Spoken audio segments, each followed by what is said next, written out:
Hello everybody, welcome back to Max Reviews, and Fantastic Beasts: The Secrets of Dumbledore is the new Wizarding World movie in the Fantastic Beasts and Harry Potter world, where we follow our characters from the previous Fantastic Beasts movies on a new adventure. This is going to be my spoiler-filled review of the entire movie, so if you haven't seen the movie, or you don't want it to get spoiled, leave right now, but just let's get talking about it.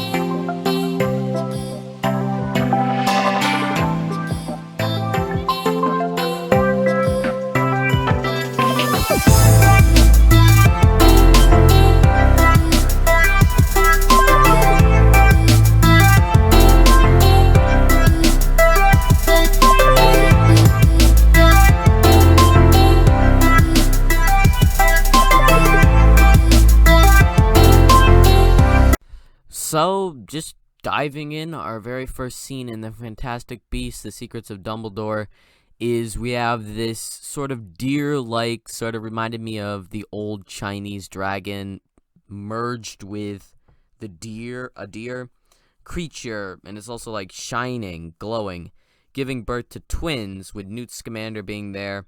And the thing with this deer, I'll just call it a deer, magical deer, is that it has the power where they could see a good person or a righteous person or a perfect person, something like that, and it's supposed to choose the leader. So this is a huge part of the plot, the thing that I was talking in my spoiler-free review yesterday, and it's this deer where what happens is Grindelwald gets a hold of it through Credence, and he kills it. He sort of uses magic so they'll bow to him, and he will become the leader. And then Newt and Dumbledore and Jacob and everybody else has to get the real one there so that I could show whoever the actual leader should be. So, inherently, I feel like that it's a solid enough idea right there. I enjoy the whole plot where they have to get it there and how that works out. I enjoy that you have the twins, so you have the tension. Grindelwald will actually get elected eventually, and then it'll be changed. I enjoy that. But the thing with the deer is just, I feel like there should be a way to tell the difference if it's possessed and dark magic or if it's real.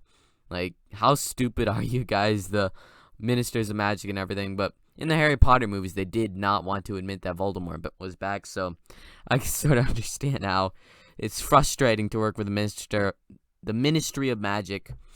So that's how we start off the movie, and then, as I said, Credence shows up. He kills the mother. He takes the newborn deer, and that's how we begin the movie. It starts dark, and you have the darker vibe, which ties into the political stuff and ties into the Secrets of Dumbledore, and then you also have it actually being a Fantastic Beast. So it tied everything together in this movie, where Fantastic Beast and The Crimes of Grindelwald didn't fit in the same movie.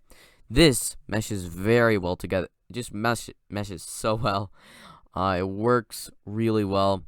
We are then going to this cafe with Dumbledore and Grindelwald sort of having this talk, sit down. Actually, this was the first scene. Sorry, I got mixed up. Went back and checked it. I'm like, oh, wait, I was wrong. So this is the first scene, and it establishes the whole thing with Grindelwald and Dumbledore, their past relationship, and how they're now divided, and they have this charm where they can't fight each other, else they'll kill whoever fights against each other. So that makes sense. It's a pretty good idea right there, where each one of them will die if they fight against each other. So it gives another thing for our heroes to take care of. Interesting. I enjoyed it. And then from there, we go to Grindelwald's hideout, and he does kill the deer, and then Queenie sees it, and she's sort of there, and you're like, Queenie in Crimes of Grindelwald didn't make any sense where she sort of aligned with Grindelwald and went with him. It made no sense to me why she would do that. and she just seemed hypnotized because she can read minds. She should be smart, but she doesn't seem to be. I didn't like her in Where to Find Them in the first movie. I don't really care about her character. In this movie, she's a bit better, but I still just don't care. With her trying to get back to Jacob, I'm sorry, it doesn't work for me. We then have Dumbledore explaining the charm and how it works to Newt and his brother, and how they have to destroy it or something because Dumbledore can't fight Grindelwald, and he has to eventually, he's thinking. So then it's explained that Dumbledore's sister, which in the books we learned about and everything, was possessed by the same thing Credence was, and she died. That just doesn't work for me. I'm sorry. It just doesn't exactly fit into the timeline and everything, and just how everything plays. I feel like it was a cheap way to seem to tie everything together where it didn't. We then go to Queenie and Credence here, I think, has just gone a bit better in this movie because you understand, like, it seems like he's slowly dying. He isn't really relying on the monster thing. He's relying on figuring out how everything happened and trying to communicate with Dumbledore, like writing in mirrors. So that's pretty fun. And then we move to Jacob, where he's getting back to baking his bread. He has like this vision, I guess, of Queenie. And then we're introduced to this other character who I don't really remember her name, but she's there and she's definitely on the good guy's side. She's helping them, and she meets Jacob. She's like, hey, I need your help. I'm a witch, and we're gonna go help Dumbledore and Newt. And so they go, and they all meet up on this train, and I thought this was really fun. They give Jacob his own wand. I wish we had a bit of payoff where he actually did a spell or something, but he didn't get to that. And it's explained how Grindelwald could see into the future, so they've got to do something. They got to have no actual plan, or just have so many plans that it gets so confusing that there won't be a direct way for the future to play out, which I thought was a solid, fun idea right there, where you have to figure out, and Dumbledore is very much in control, where he's giving this Newt's assistant, who was introduced in the second movie, this note, and he's explaining, like, you don't even know what it says, and then it disappears, so only she knows it. You have each of them don't know what the other one is doing, so it's all going to come together in the end. And so I guess this might be the Secrets of Dumbledore, his thing, where we don't know what's going on. You have different characters doing different things. You have Newt's assistant taking his briefcase. You have this big election going on, and that's a big part of the movie that incorporates with the deer. So that's what they're trying to do. They're trying to stop Grindelwald from being elected leader because he will destroy everything. So you have Jacob and the new protagonist, well, helper, whatever, and them going to like this ball thing where it's a big sort of event for wizards, and not exactly a ball, but some sort of dinner party sort of thing. And they're there, and Grindelwald shows up. So when that happens, we have this whole scene where Jacob is sort of confronting him and trying to, like, let Queenie go, where he thinks she's being mind controlled. And so they get out of there, and Jacob is basically framed as this terrorist causing wizard, and so things aren't going too good. And before this is happening, we have all this stuff going on with Dumbledore's plans, where Newt is breaking out his brother out of prison, and you just have, this is probably one of my favorite things in the entire movie, this really fun sequence where he's going through in these crabs, and he has to do a sort of move so that they won't attack him, and then giant crab monster is eating guys, and you have his twig guy and his mole getting him his wand, and then they all get away. It's a really fun sequence. I enjoy it. It's cute, while also being sort of dark, where you have the monster literally killing the guy at the end, even though it's off screen and it's suggested rather than shown on screen. But it's just really fun, and that's what I enjoy about these movies, that they could have this fun sense to them. It was probably my favorite sequence in the movie, where it it was cute, it was darker while also being fun. And it's hard to have these fun moments in these like darker films where you get into Crimes of Grindelwald, Secrets of Dumbledore, darker stuff, but still you could have these cute scenes with these fantastic beasts, and it's fun. So then we go to Hogwarts, and you have all our characters going there. You have some fun little banter between them, and then Dumbledore's sort of not exactly explaining to them how everything's going to work, but telling them what he wants them to do, where he wants them each to take a case, and then they're going to go around and they're going to sort of confuse everybody.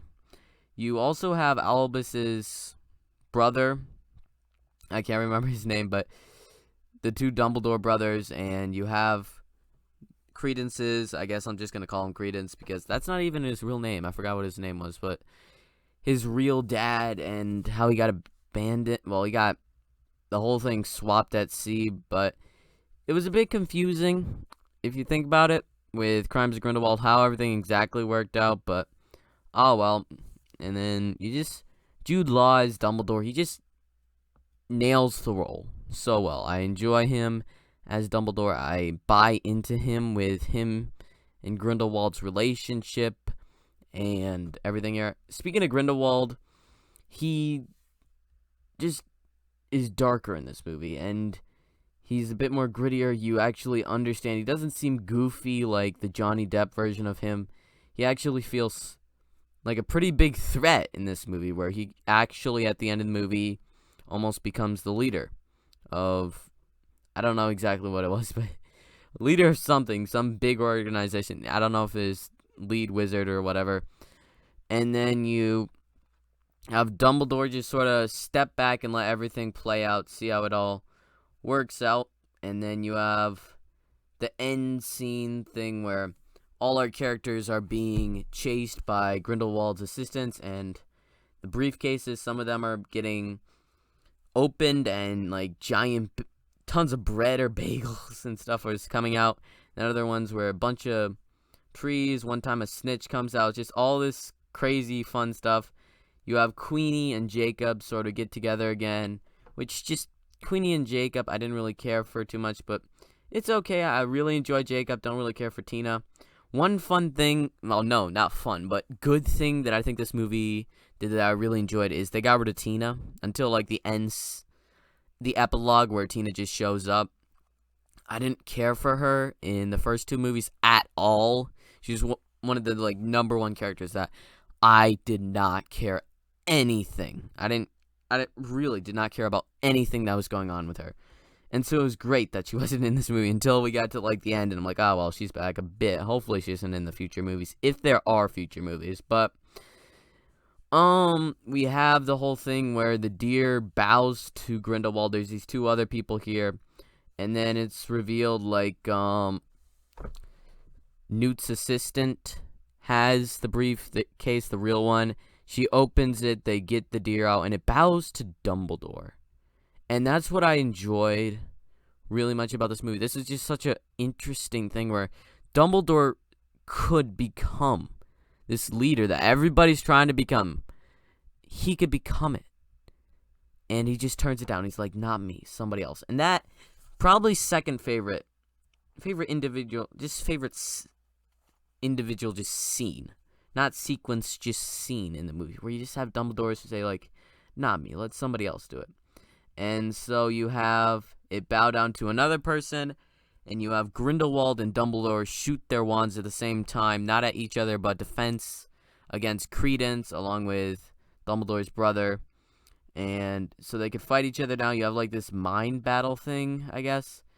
And then they like know each other's moves. They give up sort of against each other. And that's the epilogue. Well, that's the end of the action movie, and then we get to the epilogue where Credence is sort of accepted by his dad again. Tina comes to Newt, unfortunately. Dumbledore goes back into Hogwarts, where his charm thing is broken. And then we have Queenie and Jacob getting married, where I don't care about Queenie, but good for Jacob. Good enough. And so that's sort of our epilogue, and it ends just like it began, with Dumbledore just sitting there, and I enjoyed that. It feels right. This is more of Dumbledore's movie than anybody else's. I feel like it fits it, and it's darker, but it also has its fun moments. You have the darker stuff going in the midst of all the fun stuff. Well, no, the fun stuff in the midst of the darker stuff. So, Fantastic Beasts: Secrets of Dumbledore has some great sequences in it that I really did enjoy, and then it also has some stuff that I didn't care for too much, but it's still the best one. And that'll bring me to my final question. Should this franchise continue? I think Fantastic Beasts, it isn't really tied to a whole bunch. Like, it's not after Harry Potter, it's before its prequels too. And they aren't like Harry Potter's. They don't have the books, so they could do whatever they want without, they can't kill Dumbledore, and they can't kill Grindelwald, but that's about it. Other than that, they're pretty free to do whatever they want. So, I feel like there's still a bunch of potential in these movies. The best they've gotten is fine / good. I'd say good. That's the best that they get. I feel like for me, I don't care too much. If they said, okay, Fantastic Beasts is done, I'd be like, okay, that's too bad. Grindelwald and Dumbledore, that I would have liked to seen their big battle that happens that everybody talks about. That could have been really cool. And then we could have had some more fun with Newt. But other than that, I'd be like, okay, it wouldn't be that huge of a thing. But I still feel like there is potential for better things to happen to this franchise, to this world that they could do. I want them to sort of get serious while also having the fun, sort of like this movie. Just they got to get it a bit bigger. Not bigger, but I don't know. Maybe more personal, or maybe just, I don't know. It needs some spark, is my opinion, because by now we're used to the political side. We're used to the fun sort of Newt Scamander side. I just wonder, where do you go next? So, if they come out with another one, will I check it out? Of course. Will I probably rewatch all these movies? Probably. I just feel like they sort of started off fine. They took a big jump down, and now they sort of brought themselves back up, and they need to go higher. They need to do something a bit better. So, I think this franchise should continue. I want to see a bit more of these characters. At the same time, if it all gets canceled, because I don't think the movie did too well, well. So, we'll see. This is my spoiler-filled review. If there's anything else that I didn't talk about that you want to hear in the comment, just leave it in the comments down below. I'll answer you. So, like, subscribe to Max Views.